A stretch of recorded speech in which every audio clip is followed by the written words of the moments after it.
Thesis से पहले कि आप उस पे कितना काम कर सकते हो।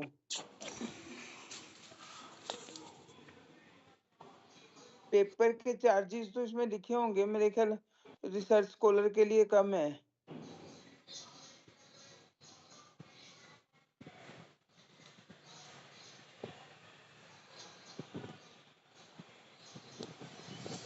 भाई सभी एक्टिव मोड पे बैठना। Good morning sir. जी सर। Good morning. जो एक्टिव मोड पे नहीं होगा मैं क्लास से रिमूव कर दूंगा। सर एक्चुअली आज मैं एक्टिव मोड पे नहीं रहूंगी। लास्ट वीक तो भाई की शादी थी और 23 को मेरी दादी एक्सपायर हो गई थी, तो आज उनकी 17वीं है। अच्छा, सॉरी सॉरी, कोई बात नहीं, आराम। पर आप तो सुपर एक्टिव थे, आप कहाँ चले गए कि 2-3 क्लासों में, Manisha ji? Sir last time तो बता रही हूँ ना, भाई की वेडिंग थी तो हाँ शादी में पता ही नहीं लगा कब सैटरडे संडे आया। और जैसे हाँ, नहीं 20 हो 20 सकता। की भाई की शादी थी और 23 को दादी एक्सपायर हो गई। दादी भी प्लानिंग से गई है आपकी? अरे ये तो सोचो सर, शादी तो निपटवा गई। वही तो मैं कह रहा, प्लानिंग से गई पैरों पढ़ाई लेके। और क्या, अब उनकी 17वीं आज की। अच्छा, चलो चलो, ठीक है ठीक है, बच गई शादी, बच गई। हाँ ये तो है ही सर।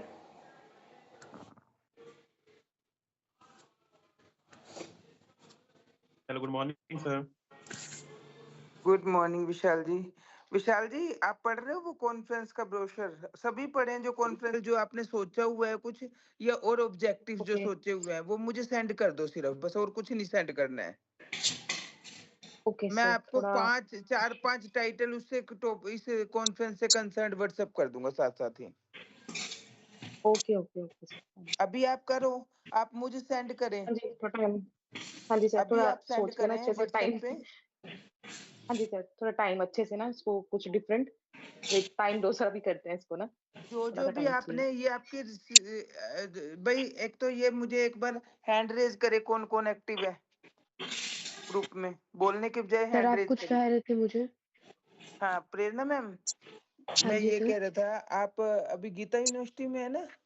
Yes sir. हाँ देख लो, याद आ गया तो मुझे।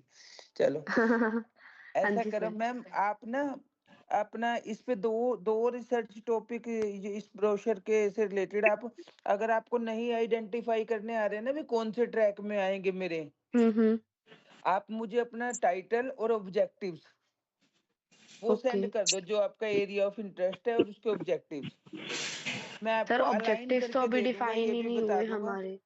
हम्म। सर अभी हमारे ऑब्जेक्टिव्स कुछ भी डिफाइन नहीं हुए ना। अरे एक बार जो भी आपके माइंड में आता है रिसर्च करने के लिए, ओके, वो एक ठीक एक है। आपकी रिसर्च की पायलट स्टडी हो जाएगी कि क्या उस पे ओके, फिजिबल है भी या नहीं है। ठीक है। तो टीचिंग में आपको आपने कम टाइटल्स से कम देने 2 हैं? आर्टिकल, क्योंकि जो टीचिंग में है ना, अगर वो 2 आर्टिकल बना देंगे ना तो उनकी तो वैसे भी प्रोफाइल में ऐड ऑन हो जाएंगे वो। हाँ जी सर, बट मतलब इसी कॉन्फ्रेंस में करना है क्या या फिर किसी में भी कर सकते हैं? इसी में ही करना है, क्योंकि ये जो कॉन्फ्रेंस है, ये institute of management study Dehradun की है। ओके। और इसका बेनिफिट क्या है मैं आपको बताऊं। इसका बेनिफिट हाँ ये जी। है कि ये जो है, जो जो जो सुनील झकोरिया जी इसको करा रहे हैं ना, वो कभी भी अनएथिकल काम नहीं करते, वो हमारे डीन रहे हुए हैं गुजरात में। ओके। ओके। तो उसका क्योंकि आमतौर पे क्या होता है कि स्कोपस के नाम से लोगों ने फर्जीवाड़ा किया हुआ है। हाँ जी। तो ये जो, अगर इसका आपका आर्टिकल जेन्युइनली सही है ना, और कुछ हम्म। रिफाइन उसको मैं कर दूंगा जब वो आप मुझे भेजेंगे, ठीक है। तो मैं ये 99% चांस है कि स्कोपस में, वेब ऑफ साइंस में, एबीडीसी में कहीं ना कहीं जाएगा। तो सर इसमें जो ये फीस दी हुई है इन्होंने 4000 समथिंग, तो उसमें पब्लिकेशन चार्जेस नहीं, इंक्लूडेड आप है? रिसर्च स्कॉलर में लिखोगे ना, आप तो आपके 3000 लगेंगे, 2950। हाँ 3000 भी तो उसमें इंक्लूडेड है? हाँ बस बस यही भरने होंगे, और क्या करना है उसमें, उसमें ही कई अपना बारी ना स्कोप सर, अगर है। मैंने देखा है कई बारी ना वो कॉन्फ्रेंसेस में ब्रोशर में ऐड करते हैं कि selected papers will be published in Scopus और वेब ऑफ साइंस, और लास्ट में अगर आपका सिलेक्ट हुआ ना तो आपसे एक्स्ट्रा चार्ज मांगते हैं, और अगर आप विड्रॉ कर रहे हो तो वो अपॉर्चुनिटी भी नहीं है कि विड्रॉ भी नहीं कर सकते। अब सिलेक्ट हो गया तो पब्लिश तो कराना ही पड़ेगा, लेकिन एक्स्ट्रा ऐसा पैसे नहीं भी होता, देने कहीं पड़ेंगे। भी अगर हमारा पेपर सिलेक्ट हो जाता है, हमारा कोई हाँ। बाउंडेशन नहीं है कि हमें पब्लिश कराना है। अच्छा। कभी भी नहीं बाउंडेशन होती है। उसके कुछ बाद में ऐसे ना कुछ लिखा होता है अगर कुछ मेरी में। बात सुनो, पेड पेड का कुछ नहीं होता। जहाँ जो अच्छी कॉन्फ्रेंसेस है वो आफ्टर एक्सेप्टेंस, अगर आपका पेपर स्कोपस में एक्सेप्ट हो जाता है तो चार्ज नहीं तब करते। आपसे कॉन्फ्रेंस की, अगर कोई उसकी जर्नल, अगर दो जर्नल होती है ना, एक तो पेड जर्नल होती है, एक हाँ ओपन जी, एक्सेस जर्नल होती है, हाँ जी। तो उसकी फीस मांगते हैं वो पेड जर्नल की।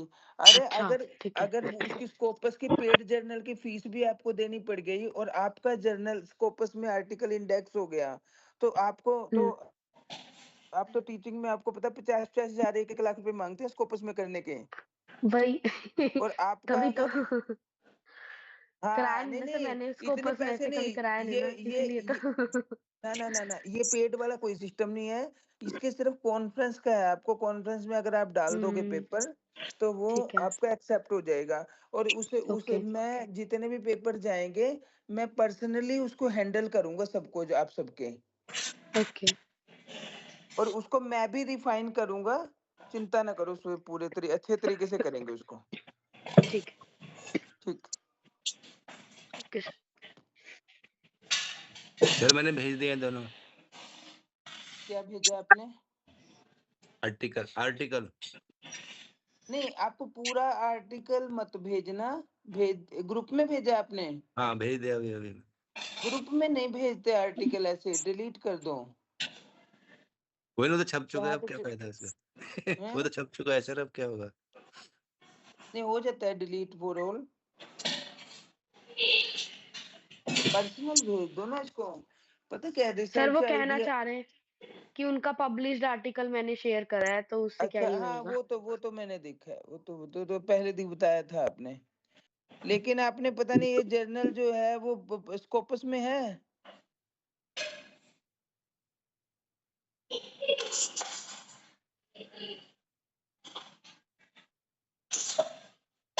स्कोपस पे है सर, ये मैं चेक किया था, गूगल आपका स्कॉलर नाम पे भी है, IEEE पे भी दिखाई दे रहा है, दिख रहा है सब जगह।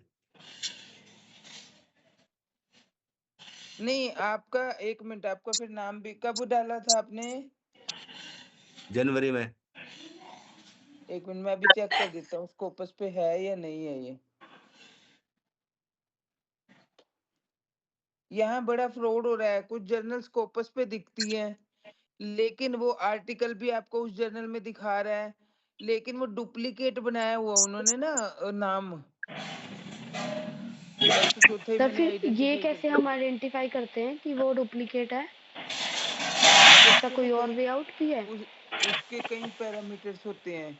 उसके जैसे? पैरामीटर्स, आप आईएसएस नंबर मैच करोगे, फिर आप क्या करोगे, उस पर्टिकुलर जर्नल पे आईएसएस नंबर के से वो जर्नल खोल के, वो वॉल्यूम खोल के, वहां से स्कोपस से ही खोलना पड़ेगा। वो इंस्टीट्यूशनल एक्सेस होता है, वो सभी इंस्टीट्यूशन नहीं लेते, कुछ इंस्टीट्यूशन लेते हैं। तो वहां से एक्सेस करने के बाद जर्नल भी वहीं से एक्सेस करना है आपको, और वहां से जिस वॉल्यूम में आपका छपा है ना, वो दिसंबर में, जनवरी में, तो वहां से उसमें आपका नाम शो होना चाहिए। समझ रहे हो आप? हाँ जी। और तो सर वो ये पता क्या करते हैं, फ्रॉड कहाँ होता है, कि आपका उसी जर्नल के नाम से कोई ऐसा ही आईडी बना के, कोई एक वेब लिंक बना के उस पे डाल दिया, ठीक है। और फिर वो जब हम स्कोपस के थ्रू उस जर्नल में गए, तो वहां उस टाइम का कोई वो वॉल्यूम ही नहीं बना हुआ है, कोई अच्छा, छपा ही नहीं उस टाइम में, तो वहां से ओके। डिटेक्ट हो जाता है कि ये फ्रॉड था। तो हम कर सकते हैं सर ऐसे आइडेंटिफाई? हाँ, मतलब आप आप नहीं कर सकते। मैं आप वो जैसे इंस्टीट्यूशनल एक्सेस होता है ना, वो कर सकता है। आप कर सकते हो सर? हाँ, मैं तो कर दूंगा, कोई बात नहीं। मेरे पास, हमारे यहाँ मुलाना में भी नहीं है, लेकिन मेरे जो नोन है उनका, ये देखो ये जर्नल है, ये Q4 में है जर्नल, Q3 में ओपन एक्सेस जर्नल है ये। इसका 1 मिनट मुझे बताना कि कौन से वॉल्यूम में आया हुआ है ये।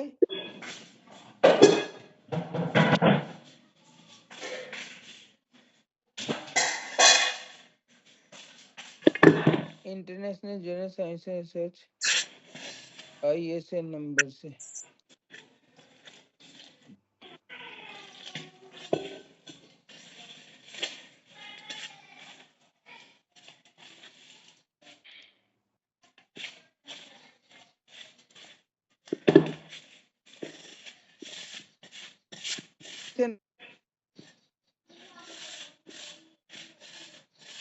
एक मिनट दिनेश जी, ये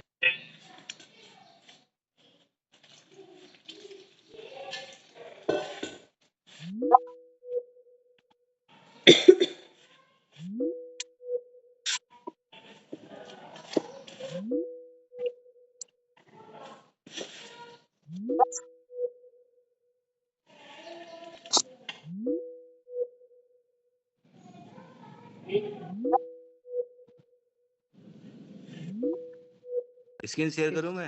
हैं? गूगल स्कॉलर वाले पे तो दिखा रहा था। हाँ वहां तो दिखाएगा ही, वहां तो कोई भी जर्नल दिखाएगा, स्कोपस की बात हो रही है ना, अच्छा, स्कॉलर पे तो दिखाएगा ही। तो कैसे चेक करते हैं इसको? आपने पैसे दिए इसको छुपवाने के? हाँ जी, 950 कितने? हैं? 950। हाँ तो फिर तब भी कोई बात नहीं, फिर भी चलो आपके एफर्ट्स हैं। मैं फिर भी इसको चेक करूंगा अभी थोरोली ना। अभी मैंने जनरल चेक किया था, इंस्टीट्यूशनल एक्सेस लेके भी चेक करूंगा मैं कहीं से।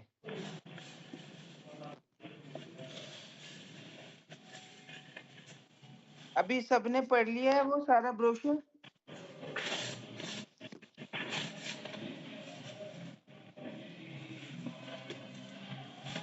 पूरा नहीं पढ़ा सर।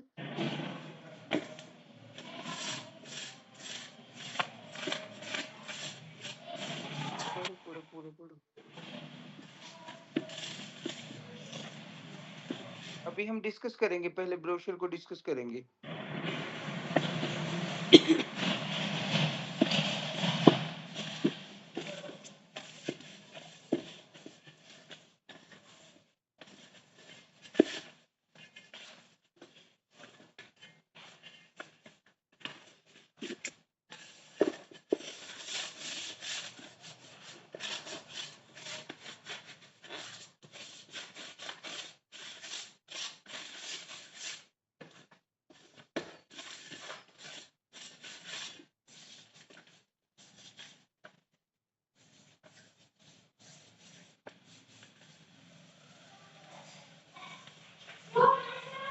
सर इसमें अगर मल्टीपल ऑथर्स हो एक ही पेपर में तो सबको सेपरेटली पे करना पड़ेगा सेम अमाउंट, या फिर एक पेपर का एक अमाउंट?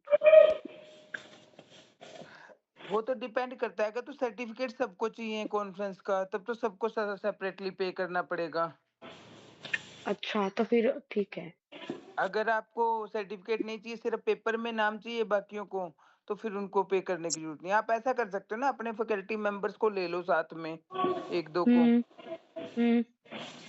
मतलब उसमें एक दो को उनसे कॉन्फ्रेंस फीस वो भर देंगे, पेपर आप बना दो। अच्छा, आप मेरे से हाँ, डिस्कस करना बाद में फोन पे ना, मैं बता दूंगा आपको ठीक है, सर। ठीक है सर। ओके। सर मुझे भी बता देना। ठीक ठीक ठीक, मैं बता।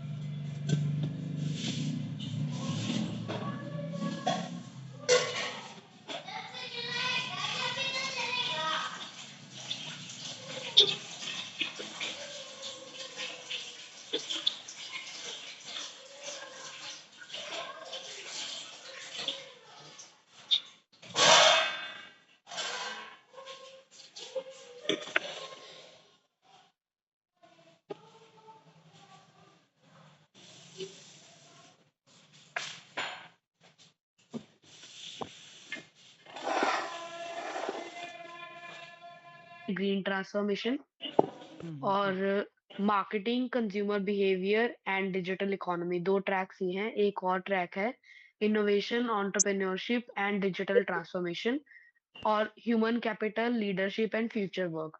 ह्यूमन कैपिटल वाला वो एक टॉपिक भी कराया था सर आपने, वो भी इस वाले डोमेन में जो ट्रैक है वो लास्ट वाला उसमें आ जाएगा। ह्यूमन कैपिटल वाला ना। और हम्म। डेट्स हमें जो सबमिट करना है वो 31st ऑफ मार्च तक, तो अराउंड 1 मंथ है हमारे पास पेपर सब मतलब लाइक कंप्लीट करने के लिए, राइटिंग वाला पार्ट। हम्म। फिर हमें मिल जाएगी उसकी ना, लाइक कम्युनिकेशन बाद में मिल जाएगा बिफोर 10 अप्रैल तक। 10 को है Okay, अप्रैल में। good. Anybody else? Okay, I am telling. This conference is concerned with the title redefining value creation, digital transformation for sustainable and human centric economy. It is being organized by IMS Dehradun on 10th and 11th April 2026 on hybrid mode. इसमें सबसे बढ़िया बात यह है, it is on hybrid mode. Online भी है और ये ऑफलाइन भी है। आप उसको घर पे बैठे भी इसकी कॉन्फ्रेंस अटेंड कर सकते हो। मतलब आपका आने जाने का सारा खर्चा बच जाएगा। बेसिकली कॉन्फ्रेंस में यही ज्यादा पैनिक होता है, आना जाना छुट्टी लेना। आप हाँ अपने जी सर, यूनिवर्सिटी बिल्कुल। में बैठ के कर सकते हो। The conference focuses on digital transformation, artificial intelligence, sustainability and innovation are changing the way business and economies create value. It aims to discuss how technology can be used responsibly to promote sustainable development, ethical and human centric growth, is ESG and green transformation, AI driven decision making, future skill and digital leadership. Participate, if we talk about participation, who can participate? Faculty members, research scholar, industry professional, policy maker and students also. Then if we talk about main or focus area of the, there are 6 tracks for the conference, including first artificial intelligence and industry 5.0, sustainability, ESG and green finance, and business analytics and data science. Another one is innovation and digital transformation, and fifth track is marketing and digital economy. Next and last track is human capital and future of work. Next, publicity opportunity. Selected papers may be published in Scopus indexed proceeding, and वो journal की policy के accordingly होंगे सारे। उसके बाद double bind peer review process, वो भी आपके पेपर बहुत अच्छे काउंट होते हैं डबल बाउंड में। डबल बाउंड में तो सबके हो ही जाएंगे। और प्लेगरिज्म लिमिट जो है इसमें 15% से कम रहेगी अगर आप पेपर करोगे। वो मैं सारा काम आपको मैं करके दूंगा, पेपर भी आपका रिफाइन कर दूंगा अगर पेपर में क्वालिटी होगी। बोल। उसके बाद paper conference workshop, data analysis और पब्लिकेशन स्ट्रेटजी, ये सारी कराई जाएगी 9 अप्रैल को। अगर आप स्पेशली ऑनलाइन या ऑफलाइन मोड पे करते हैं इसको जाके, तो ये भी कर सकते हैं आप जाके, वहाँ समझ सकते हैं कि कैसे रिसर्च डिजाइन, एकेडमिक राइटिंग क्या होता है, डाटा एनालिसिस क्या होता है और पब्लिकेशन स्ट्रेटजीज क्या होती हैं। 31 मार्च सबमिशन डेट है इसकी। 10-11 अप्रैल को मेन कॉन्फ्रेंस है, 9 अप्रैल को इसका प्री कॉन्फ्रेंस है। So if we want to know about in a simple word, it is a conference is about understanding how technology and digital innovation can create business value while ensuring sustainability and human welfare. It also encourages research that connect with AI, sustainability, finance, marketing, HR and innovation. और किसी को कुछ पूछना है इसमें?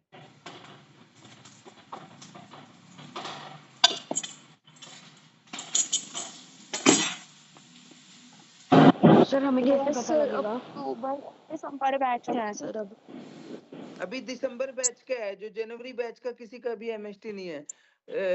रितु आपका है, no भावना sir. Ma'am आपका है, और यहाँ दिया कपूर मैम का होगा मनीषा शायद। का है सर। मनीषा का मनीषा, भी है सर। हाँ मनीषा का है ना, तुम 4-5 मेरा भी लोग है हैं सर। शायद। हाँ दिनेश जी का भी है सर वो क्वेश्चन और द्वारा रितु मैम रिपीट का कर भी है। देते। क्वेश्चन थोड़ा थोड़ा द्वारा रिपीट कर देते सर। क्या 6 और क्वेश्चन 7 बताए थे तारीख आपने को है 4, सर। कौन सा क्वेश्चन?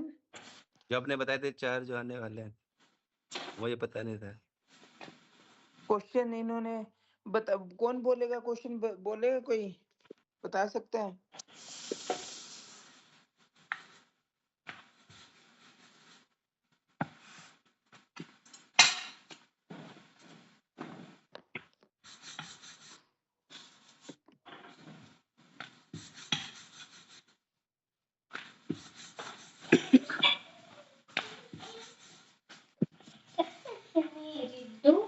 हेलो,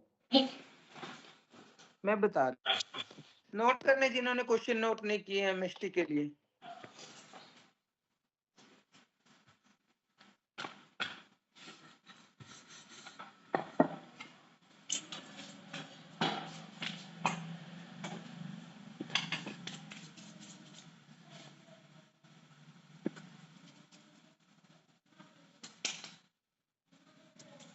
एमएसटी 2 है 1 है आपका? ये फर्स्ट है सर। सर 1 है।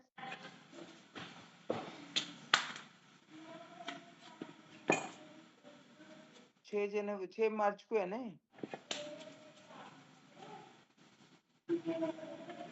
Scope objectives of financial management in modern business environment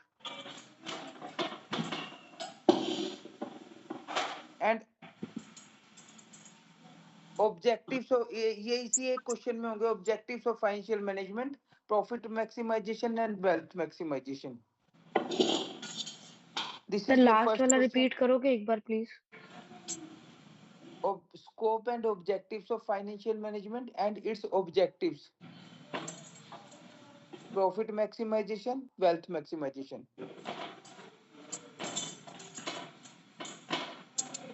Next one,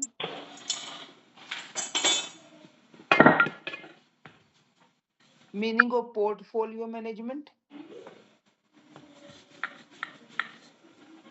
Meaning of portfolio management.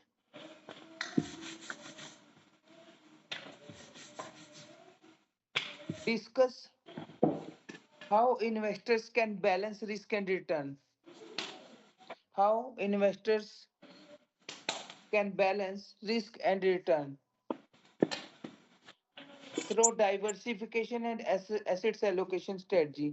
एक बात सुन ले भाई सभी, ये दूसरे टीचर्स को मत बोलना कि सर ने तो इम्पोर्टेंट क्वेश्चन बता दिए, इसे फिर मुझे ऑब्जेक्शन करते हैं सभी। सबका अपना सिस्टम अपनी क्लास को पढ़ाने का होता है, तो इसलिए ये मत बोलना कि सर ने तो इम्पोर्टेंट क्वेश्चन बता दिया, आप भी बता दो। डाइवर्सिफिकेशन की बात क्या था sir? And asset allocation strategy, वो फिर पता क्या है, मीटिंग में डिस्कस होती है कि भी बच्चों को क्वेश्चन पता लग जाते हैं जी। मुझे ये है कि भी सभी वर्किंग है, इतना टाइम किसी पे नहीं होता।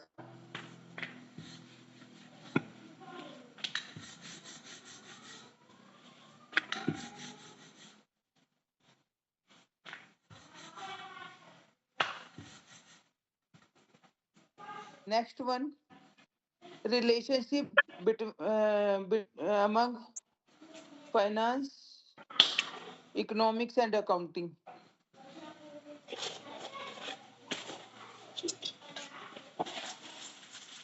How these discipline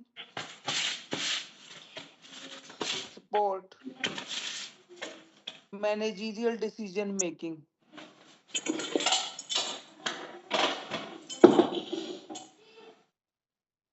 Last one,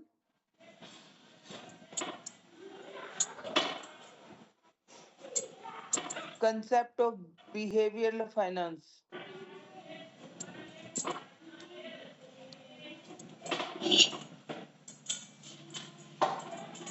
How psychological factors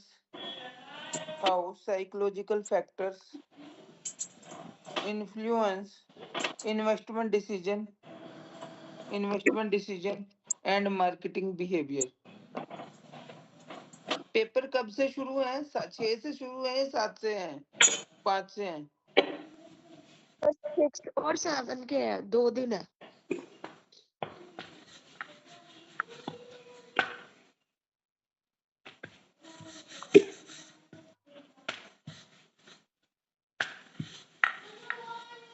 sir last वाला रिपीट करना please. Concept of finance, behavioral finance. Explain how psychological factors influence the investment decision making and market behavior. अभी मैं आपको ना 5-5 मिनट दे रहा हूँ, इसी पेपर के क्वेश्चंस को डिस्कस कर लेते हैं। हेलो,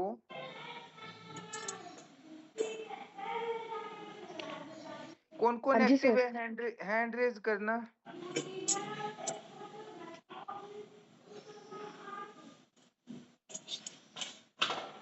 चलो, अभी हैंड ये नीचे कर लो, हाथ हैंड डाउन कर लो अपने, मुझे पता नहीं लगेगा। रितु, प्रिया मैम, अभी आप ऐसा करें, प्रेरणा मैम, हाँ जी सर। आप पहला क्वेश्चन का एक आंसर निकालें, मतलब उसका आपने 5 मिनट का ओवरव्यू देना है, अभी क्या क्या होता है इसमें, ठीक ओके है? Sir. Okay. Ritu Saini ma'am, yes sir. बेटे आप दूसरे क्वेश्चन का निकालें 5 मिनट का। Okay sir. Dinesh ji, yes sir. आप तीसरे क्वेश्चन का निकाल सकते हैं? हाँ जी, मैंने तो सारा निकाला हुआ है सर। नहीं, तीसरे एक बोलना है बस 5 ठीक है मिनट के सर, लिए। ठीक है sir. I know you are super active. Any other? Riya Kapoor ma'am, yes sir. आप आपका भी है ना ये पेपर, आप फोर्थ का निकाल लें। 5-5 मिनट का ओवरव्यू देना है आपने हर क्वेश्चन का, इससे पता लग जाएगा कि आप लोग क्या माइंड में है, फिर मैं बता दूंगा कि आप लोग ठीक बता रहे हो नहीं। आप कोई भी एआई टूल वगैरह यूज करके इसका एक ओवरव्यू बता दें भी क्या क्या आएगा इसमें, इसका मीनिंग, ठीक है? अभी आपको सबको मैं 5 मिनट दे रहा हूँ, starting with Riya ma'am, sorry Prerna ma'am. Now we will connect again at 9:32.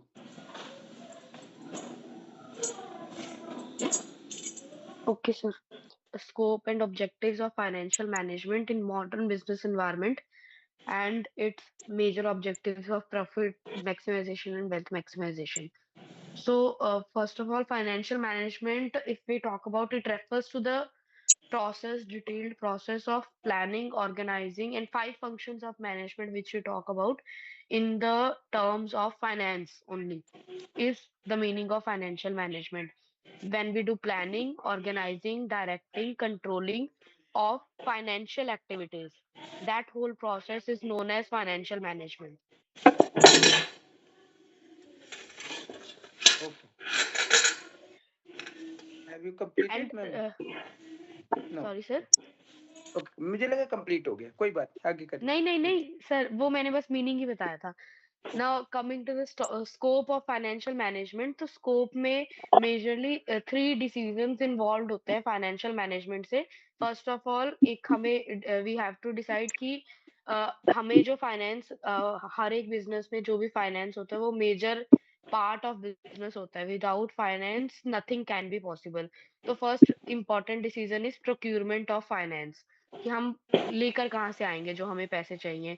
Another decision is कि first decision is investment decision, second decision is financial decision और third decision is dividend decision. Investment decision में हम ये decide करते हैं कि हमें जो भी हम इन्वेस्टमेंट कर रहे हैं उसके लिए हम मतलब कहाँ से पैसे अरेंज करेंगे और हम जो इन्वेस्टमेंट कर रहे हैं उसके ऊपर हमें रिटर्न कितना मिलेगा। फाइनेंसिंग डिसीजन में हम ये डिसाइड करते हैं कि हमें कहाँ से अरेंज करेंगे।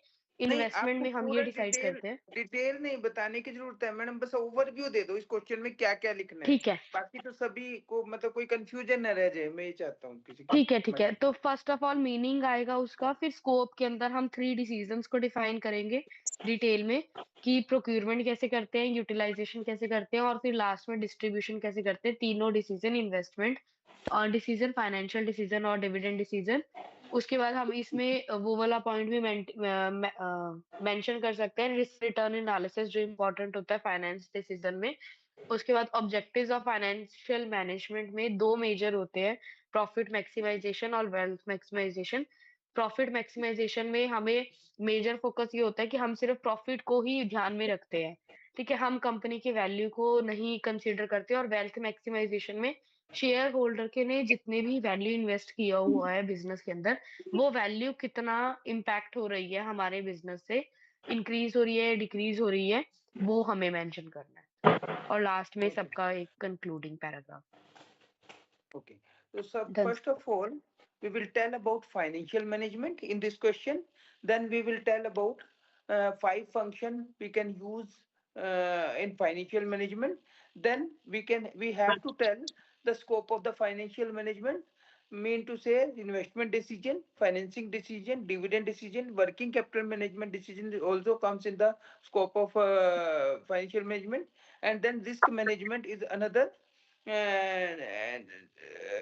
aspects of the financial management scope of the financial management. Then we have to tell profit maximization, wealth maximization. Then we will tell contribution of profit and wealth maximization. Okay, तो ये sir आपको एक इसमें question सारा बताना है। Sir एक query है मेरी, ये जो एमएसटी क्वेश्चंस ये 10 मार्क्स ईच होते हैं या 15-20 मार्क्स ईच? ये 30 नंबर के आएंगे मैम, 4 क्वेश्चन आएंगे आपके पास, दिन में से आपको कोई 3 करने होंगे। तो एक क्वेश्चन 10 मार्क्स का ना सर? हाँ, दोनों यूनिट में तो से एक एक क्वेश्चन कंपलसरी होगा, दूसरा ठीक है, क्वेश्चन आप किसी भी यूनिट में से कर सकते हो। ठीक है। तो इसकी कुछ लेंथ भी होती है सर कि कितना लेंथ हमें मेंटेन करना होगा 10 कुछ मार्क्स के नहीं अकॉर्डिंग? बेटा, मुझे कुछ चेक नहीं? करना है, अच्छा रेलेवेंट ठीक मैटर है। होना चाहिए, okay, okay, okay. Relevant matter होना चाहिए। नेक्स्ट वन कौन बता रहे हैं? सर मैं बता रही हूँ। हम्म, सर इसमें एक क्वेश्चन है, second inter relationship between finance, economics and accounting and how this discipline support in managerial decision. Sir सबसे पहले तो हम इसमें फाइनेंस का मीनिंग लिख देंगे, इकोनॉमिक्स का और अकाउंटिंग का, फिर सर तीनों का डिफरेंस दे देंगे, और सर फिर हम बता सकते हैं कि कैसे ये सपोर्ट करता है। जैसे अकाउंटिंग सपोर्ट करता है मैनेजर को, कॉस्ट डाटा प्रोवाइड करता है प्राइसिंग का डिसीजन लेने में, बजटिंग में हेल्प करता है सर, फाइनेंशियल हेल्थ मेजर करने में और कॉस्ट कंट्रोल करने में जैसे हेल्प करता है। और जैसे फिर फाइनेंस सपोर्ट करता है मैनेजर को इन्वेस्टमेंट प्रोजेक्ट एनपीवी वैल्यू निकालने में, या फिर इनिशियल रेट ऑफ इंटरेस्ट निकालने में, वर्किंग कैपिटल को मैनेज करने में, कैपिटल स्ट्रक्चर डिसाइड करने में कि कितना पैसा डेट से उठाना है और कितना इक्विटी बना रहेगा, रिस्क को मैनेज करने में। और फिर sir economic support bye manager, जैसे अंडरस्टैंडिंग डिमांड को अंडरस्टैंड करना, उसके अकॉर्डिंग फिर सर प्राइस स्ट्रेटेजी बनाना, इकोनॉमिक ट्रेंड को सर फोरकास्ट करना, कंपटीशन को एनालाइज करना, सर इन्फ्लेशन का और इंटरेस्ट रेट का इम्पैक्ट देखना। सर फिर ये तीनों में मतलब एक रिलेशनशिप में पैराग्राफ में बता देंगे, जैसे अकाउंटिंग डाटा प्रोवाइड करता है और फाइनेंस फिर उस डाटा को डिसीजन के लिए यूज करता है, और इकोनॉमिक एक्सटर्नल एनवायरनमेंट को एनालाइज करता है। सर फिर कंक्लूजन बता देंगे। Okay. So there are 3 disciplines are closely connected and together from the foundation of business decision making. First is finance. Finance deals with the managing of funds, how money is raised, invested, and utilized efficiently. Then economics provide the theoretical framework for understanding market behavior, demand and supply, condition, cost structure, inflation, interest rate, and economic policy. Accounting records, summarizing and report financial transactions, provide reliable financial data. तो ये तीनों का काम है और ये तीनों financial management में हेल्पफुल होते हैं for decision making. Then role of managerial decision making, investment decision making का क्या रोल होता है इसमें बता देंगे हम लोग, pricing decisions, financing decision, strategic plannings, ये सारे सबका कहीं ना कहीं, जैसे स्ट्रेटजिक प्लानिंग बनाएंगे उसमें अकाउंटिंग रिपोर्ट्स लगती हैं, economic forecast, we need financial analysis. If we do the work, financing decision, we need about interest, we need to know about interest rate, about capital market. Accounting shows your financial position.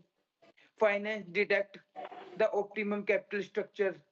If we do the pricing decision, then we can if we take the pricing decision, it will help to the management or manager to explain demand, cost, competition. Accounting calculates cost of production. तो pricing decision में ये help लेते हैं manager, ये सारे के सारे discipline ये हेल्प करते हैं. Then investment decision, in investment decision accounting provide the financial statements. Economics provide analyze market condition. Finance evaluate the project feasibility using techniques of capital budgeting like net present value, internal rate of return. Next one. Sir next question था portfolio management के ऊपर, और ये आपको balance करना था assets allocation के ऊपर. तो मैंने लिखा होगा कि सबसे पहले लिखेंगे हम पोर्टफोलियो मैनेजमेंट क्या होता है. तो उसके बारे में 3-4 लाइन लिखनी है कि पोर्टफोलियो मैनेजमेंट वो होता है जो आपके पोर्टफोलियो का वेल्थ मैक्सिमाइजेशन करे. Can balance the risk and return through diversification and asset allocation. Yes sir, उसके बारे में कैसे करना है. तो फर्स्ट है इसमें एसेट्स आपको कैसे लगाना है. 60% फंड में लगाना है या फिर कहाँ पर, जैसे कि पैसे आपके पास कैसे ज्यादा है तो उसके चक्कर में. एक minute sir.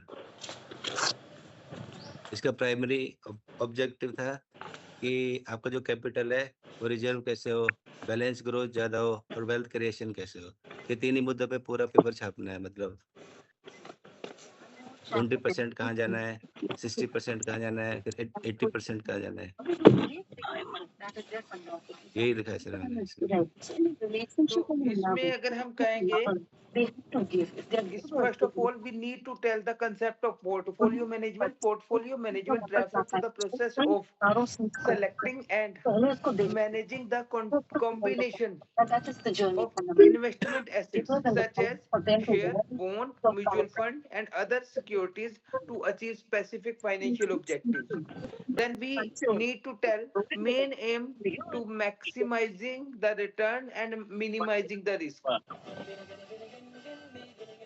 Then you need to know what are the portfolio management. There are two types of portfolio management, active and passive. Active portfolio management means when frequently buying and selling the security outperform the market. इसमें हम trading करते हैं. And passive portfolio management, it mean to say when we are purchasing long-term investment following the market indices. Then we need to tell balancing risk and return. This is the main work of portfolio management. In investment and high return is usually associated with high risk. Therefore, investor must maintain a balance into one investment. It includes unsystematic risk. We can say company specific risk. It includes loss in investment may be offset by gain in another. It ensures stability in return.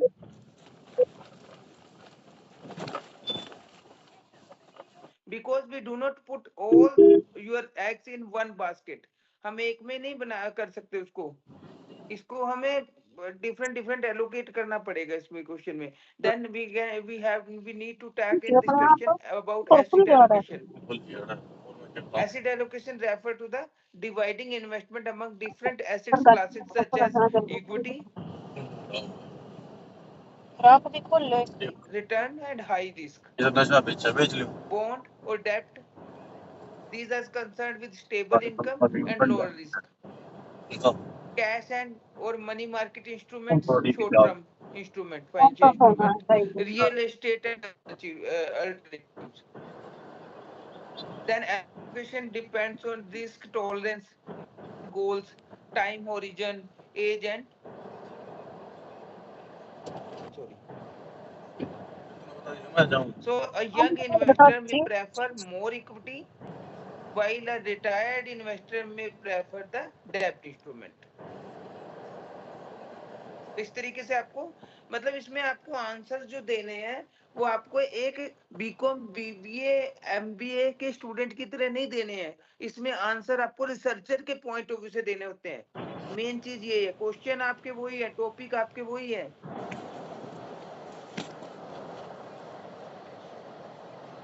Hello,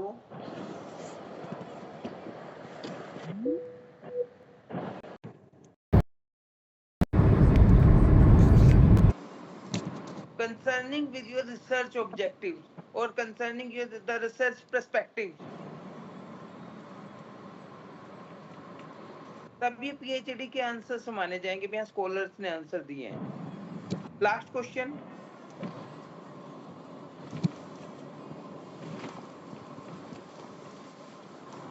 who will tell last question?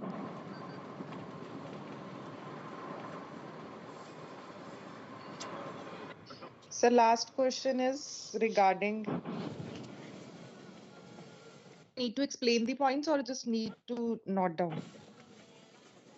No, define करने की जरूरत नहीं है। ठीक है sir. मुझे तो ये है ना, आप लोगों को स्ट्रक्चर पता लग जाए क्वेश्चन का कैसे ड्रॉ करना है।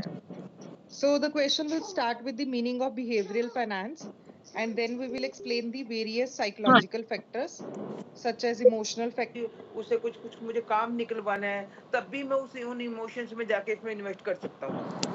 समझ रहे हो बात को आप? Getting this point? तो ये बिहेवियरल फैक्टर में आ जाते हैं सारे। सपोज करो मुझे ऐसा लगता है कि मेरी यूनिवर्सिटी ने एक शेयर मार्केट का काम किया है, शेयर मार्केट में कोई एक अपना आईपीओ लॉन्च किया है, और भाई मुझे तो उसमें इन्वेस्ट करना ही करना पड़ेगा। तो अब मेरा यहाँ जो पुराना पैटर्न था रैशनल और लॉजिकल डिसीजन, वो तो खत्म हो गए। अब तो मेरा क्या है, मैं अपने उस पे बायसनेस के बेस पे चलूंगा, मैं बिना सोचे समझे इमोशंस के बेस पे चलूंगा, या मैं किसी डर की वजह से चलूंगा उसमें। आपने ये देखा है? हेलो, आवाज आ रही है आप लोगों को? यस सर, आ रही है। जैसे बच्चों को हम पैसे दे के काम नहीं करा लेते थे, कुछ करा लेते हैं घर में भी, किसी को रुपया 2 रुपये तो कोई मानता, हमारे टाइम में मानते थे 50-100 रुपए देने पड़ते हैं अब तो। Yes sir. तो ये सारा बिहेवियरल फाइनेंस में ही आता है। तो psychological factor influencing the investment decision like over confidence, investor में भी over estimate their knowledge and ability, और वो एक्सेसिव ट्रेडिंग कर लेता है और रिस्क ले लेता है। Then herd behaviour, investor tend to follow the crowd को लेके चलता है, बाइंग और selling and because other are doing so, दूसरे भाग रहे हैं उस एसेट के पीछे। और वी कैन से विच में क्रिएट मार्केट बबल्स और crashes. Loss aversion, loss aversion में क्या होता है, investor fear losses more than the value gain. Often they hold the stock too long and selling winning stock too early. मतलब जो stock जिनके ऊपर मतलब उनको लगता है कि लंबे टाइम तक रखते हैं, उसको होल्ड करते हैं, और जिनके ऊपर थोड़ा सा प्रॉफिट हो जाता है वो एकदम बेच देते हैं उसको। यो हैगा चुलाना मोड़, एंकरिंग बायर्स, ये खड़ी होगी है। Investor relay heavily on past prices, पिछले रिलाई करते हैं वो पिछले पास्ट जो प्राइसेस हुए उनके ऊपर। Specific information while making decision. Then emotional reaction, fear can be cause panic selling, नमस्कार sir. While greed can lead to speculative buying. डर से बंदा क्या करता है, मतलब कुछ बेच देता है और जो लालच में वो क्या करता है, स्पेकुलेशन खेलता है, वो स्पेकुलेटिव बिहेवियर करता है।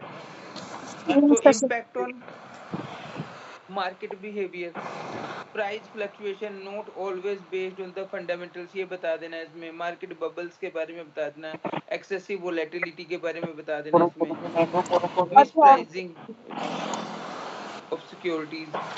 So, in short, behavioral finance help us understand to investment decisions are not purely rational. Psychological factors significantly influence individual decision and overall market movement. Recognize these biases can help investors make more disciplined and informed financial decision. आपने किस ने कभी ऐसे invest किए हैं कि आपके किसी ने जानकार ने किसी मैक्स इंश्योरेंस की पॉलिसी ले ली या कुछ ऐसा इन्वेस्टमेंट का काम कर लिया और आपने उसके कहने अभी तक आप लोगों में से आपका अगर माइंड में आता है तो डिस्कस करें प्लीज। सर मुझे ना एक बार चेक करना पड़ेगा पूरा जो भी इसके टाइटल वो सब थीम्स दिए हुए हैं, फिर उसके बाद मैं आपको थोड़ी मतलब शाम तक शेयर कर पाऊंगी। हाँ चलो कोई नहीं, कर लो। दिनेश जी एक बार आप इसका देखना, डिस्कस करना अगर आपके माइंड में कोई आइडिया आता है।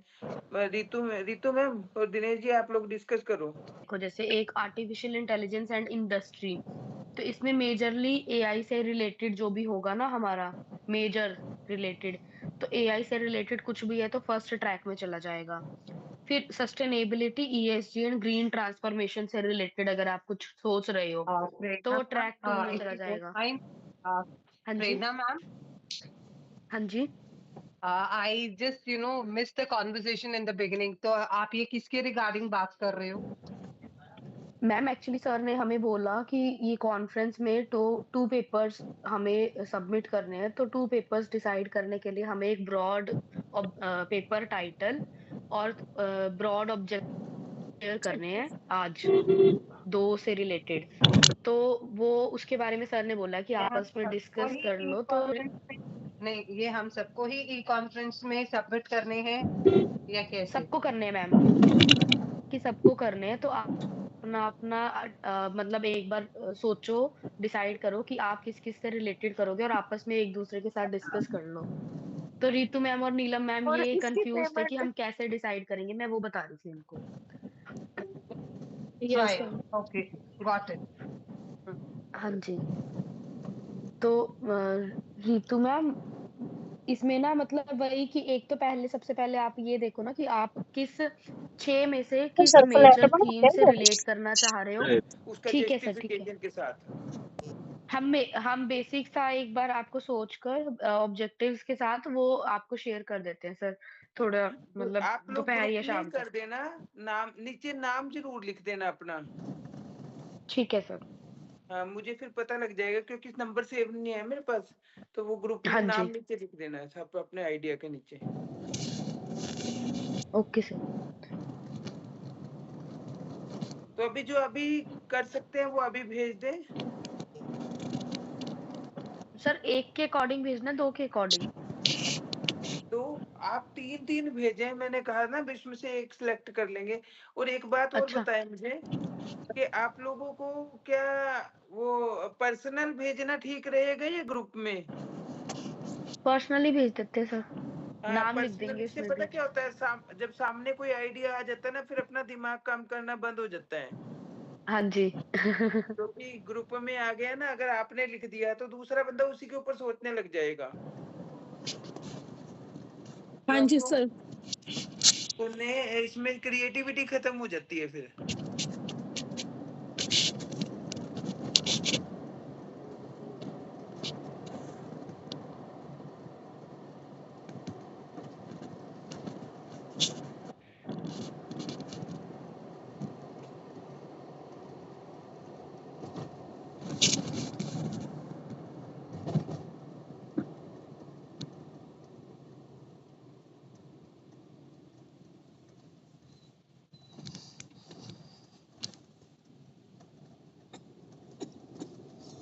हेलो प्रेरणा मैम, सिलेक्ट करना उसमें हमें ऑब्जेक्टिव सिलेक्ट करनी है। हाँ, मतलब मैं यही कह रही थी कि आप पहले ना ये देखो कि आप किस डोमेन में जाना चाह रहे हो। फिर उस डोमेन में जो नीचे सब थीम्स दिए हुए हैं ना, तो उनको पढ़ के आपको थोड़ा-थोड़ा ना आइडिया हो जाएगा कि मान लो जैसे उन्होंने बोला कि डिजिटल पेमेंट है, तो डिजिटल पेमेंट डिजिटल ट्रांसफॉर्मेशन से रिलेटेड है। तो उस वाले ट्रैक में आइडियाज़ दिए हुए हैं ना कि आप ये वाला ले सकते हो, ये वाला ले सकते हो, तो आपको उससे आइडिया मिल जाएगा। ओके, सब थीम्स में से ही हमें सिलेक्ट करने हैं। नहीं, ज़रूरी नहीं है। आपको सब थीम से रिलेटेड भी कुछ और जैसे डिजिटल पेमेंट तो कहीं पे भी मेंशन नहीं है, लेकिन हमें ये समझ में आ रहा है कि डिजिटल पेमेंट डिजिटल ट्रांसफॉर्मेशन में आ जाएगा। Okay, okay. नहीं ना मैम, ये तो मैंने ले लिया है, आप कोई और ले लो। मत नहीं मैं नहीं, नहीं मैं मैम मैं ले नहीं रही हूँ, मैं उनको एग्ज़ाम्पल देके समझा रही ये हूँ कि ऐसे टॉपिक हो है सकता रितु मैम, सूट नहीं है ये। मैं रितु नहीं मैम आप डिजिटल पेमेंट नहीं ले रही हूँ मैम।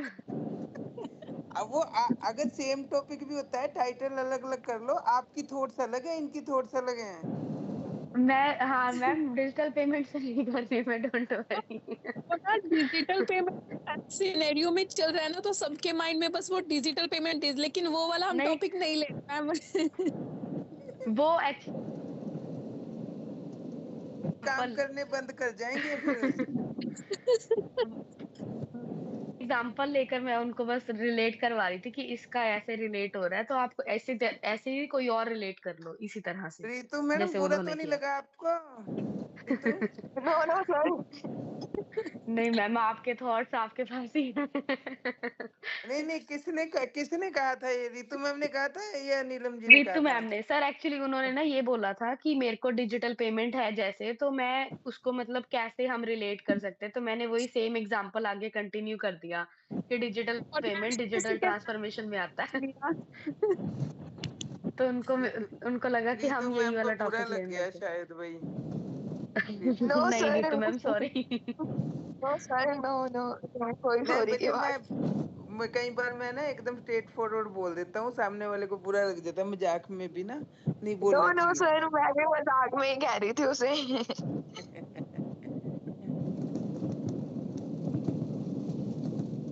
चलो, मुझे पता क्या है, मुझे वो पढ़ाना नहीं अच्छा लगता है जहां मैं बोलता चला जाऊं, वो क्रिएटिविटी नहीं निकलती उसमें, सब सो जाते हैं।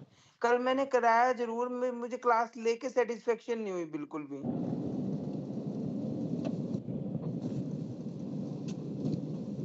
देखो क्लास हो मतलब जो स्टेक होल्डर्स होते हैं, वेरी उससे क्या आप हुँ, क्या एक नॉलेज नहीं दे रहे हो उस पेपर के जरिए, ये मेन चीज ओके, होती है।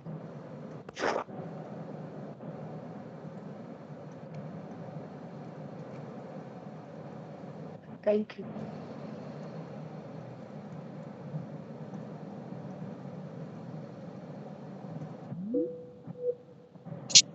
ये सर मैं डिजिटल पेमेंट